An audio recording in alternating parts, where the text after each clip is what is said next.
Welcome to Bad Gear, the show about the world's most hated audio tools. Today we are going to talk about the 1996 Yamaha SU10 Sampling Unit. This 70s remote control / VCR tape / Atari Lynx straight out of business school looking machine was Yamaha's attempt to satisfy the need of aspiring DJs, hip-hop and dance musicians for an affordable, easy to use and compact sampler. While many of these artists soon shifted to bigger guns like MPCs and flagship rack samplers, the SU10 became a staple in the arsenal of people who explored musical worlds off the beaten track. Nick Endo of Atari Teenage Riot, Daniel Miller, Otaker, Scanner, Jimmy Tanner, Björk suggested using it on top of a volcano, and it would add a nice touch to the story if I could say that I remember seeing one of them at a Cobra Killer show, but you know, it was the early 0 years. Despite this being more or less my Winamp playlist in those days, it can be assumed that none of these great artists used the SU10 in a way it was intended by the manufacturer. Let's take a closer look. At the first glance, the Yamaha SU10 is ticking all the late 90s semi-pro gear boxes. Mini jack ins and outs, MIDI socket from a time when manufacturers would have got into serious trouble for not adhering to the 5-pin standard, smooth rubber pads and a non-backlit display. Ribbon controllers were having a comeback in these days, and one of them found its way onto our little sampler. Not my favorite UI element, but if it's good enough for a Roland JP8000, it should be okay for the SU10. This ribbon controller is not only the tool of choice for sample and loop point editing, but can be used for scratching, tweaking sample pitch,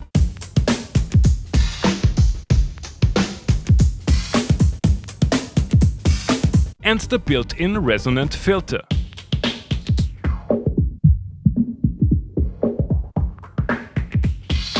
The recording and playback options put many more contemporary hardware samplers to shame. 48 sample slots in 44 1K, 16-bit stereo, professional loop functionality, choke groups and reverse. There are hardly any loading times. The problem with all this is, although the SU10 offers so much, you can't use all these features at the same time. The 384 KB memory is maxed out after less than 10 seconds in high-quality stereo. Polyphony is limited to 4 voices and is reduced even further if you, for example, want to use the filter or play sounds chromatically. Samples can only be transposed globally using the scale, pitch or master tune functionality, and there is no envelope whatsoever.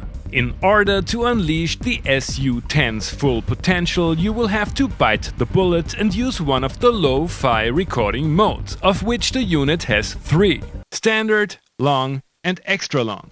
I found the long setting to be the most versatile, as it offers some nice old-school sampler crunch without completely mutilating your sounds. You can't properly mix quality modes and the transposition range is limited, very limited.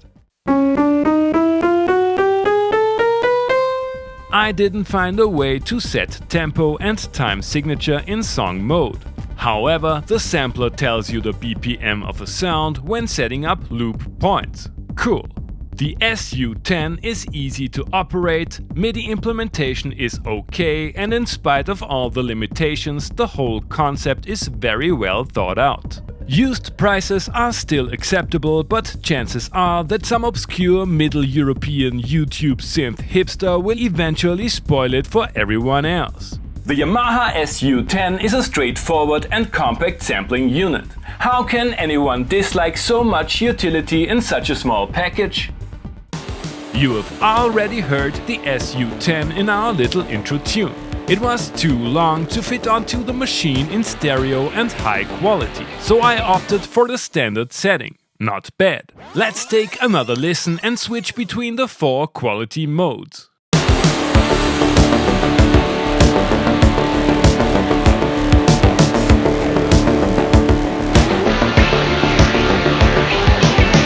Okay, enough nerd stuff. I wanna know if the SU10 is ready to party!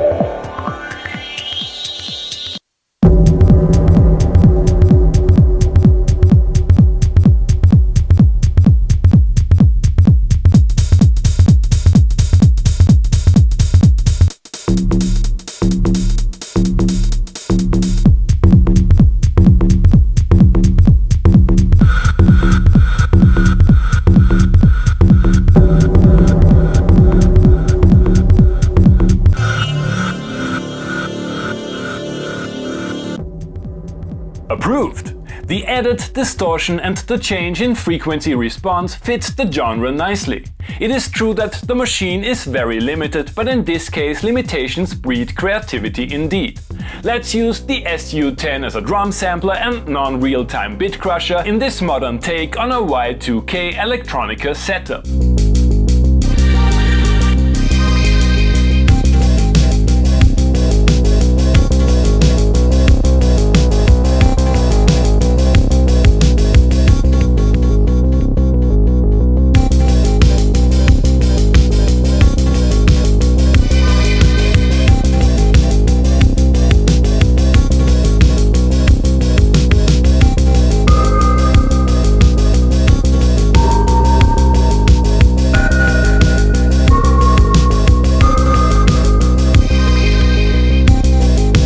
This was crunchy as chips. It would be great to mix quality modes, but that is just one of the drawbacks SU10 lovers have to live with. The non-quantized workflow and signal coloration of the sampler is cool for many musical styles. It goes without saying that we are going to push these more than welcome quirks even further in this Lo-Fi AF, slightly off the grid, wonky dystopian hip-hop instrumental.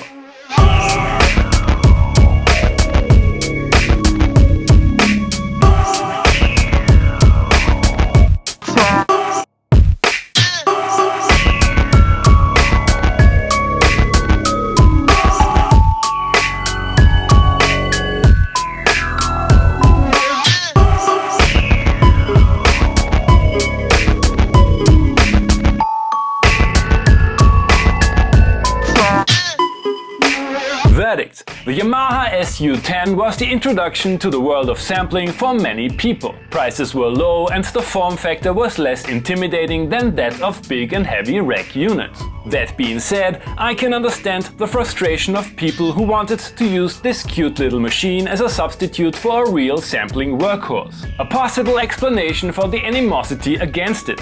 For everyone else, the SU10 is maybe more relevant today than it was back in the 90s. You can get classic sampling artifacts, it takes up close to no studio desk real estate, and, most importantly, it's a lot of fun to use. Can you produce entire tracks on the SU10? Of course you can, especially in minimalist genres like dirty techno, retro house or underground hip-hop. Fortunately, we don't have to. Thanks for watching and see you next time! Hey guys, I hope you enjoyed the episode. Feel free to like, subscribe, become a patron and leave a comment what other kind of gear you would like to see and hear on the show.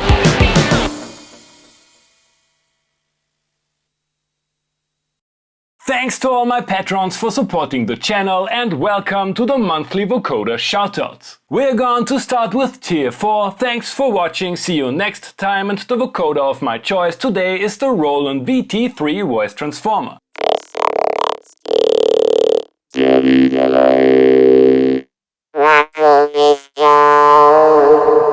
Tier 5, Verdict. Salsa Band asked for the vocoder of the Quasi-MIDI Sirius. As requested, I will try to make it sound as bad and strange as possible.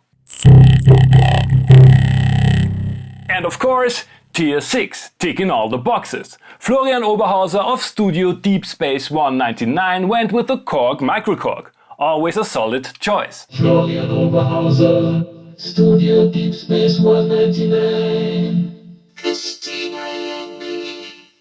Again, thank you so much for supporting the channel. See you next month.